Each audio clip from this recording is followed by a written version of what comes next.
REACH is a multi-institutional research project to improve climate change adaptation and mitigation strategies for cereal-based cropping systems in the inland Pacific Northwest.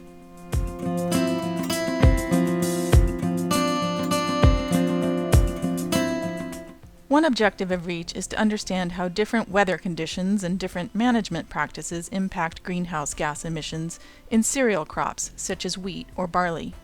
By measuring greenhouse gas exchanges in different field conditions, researchers can better understand these differences, and they can collect baseline data that can be used to analyze how different management practices might impact future greenhouse gas emissions.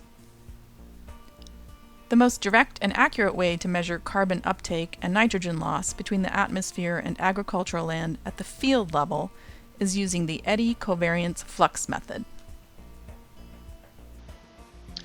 This diagram illustrates how updrafts and downdrafts at the surface of the Earth are the result of turbulent eddies in the air. Using Eddy covariance flux towers to measure the changing speeds of updrafts and downdrafts, scientists can calculate the net release and uptake of gases such as CO2.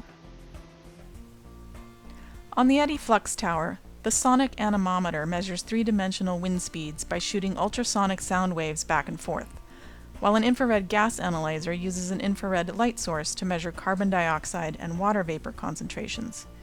Each of these instruments takes 10 measurements per second. In addition to measuring greenhouse gases, the Eddy flux tower collects other meteorological data. A probe measures temperature and relative humidity. Sensors measure incoming solar radiation and outgoing long-wave radiation emitted from the Earth.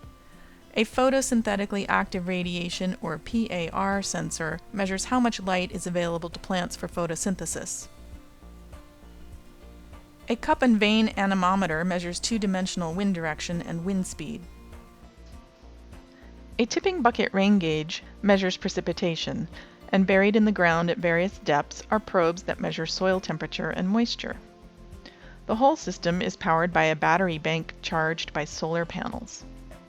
The instrumentation also includes GPS as well as a cellular modem which transfers data back to the WSU Atmospheric Research Lab on a daily basis. Flux tower measurements collected over the course of a year result in an annual budget of CO2 losses and gains from the environment. And by placing Eddy flux towers at sites across the study region, scientists hope to better understand how meteorology and management practices impact greenhouse gas emissions.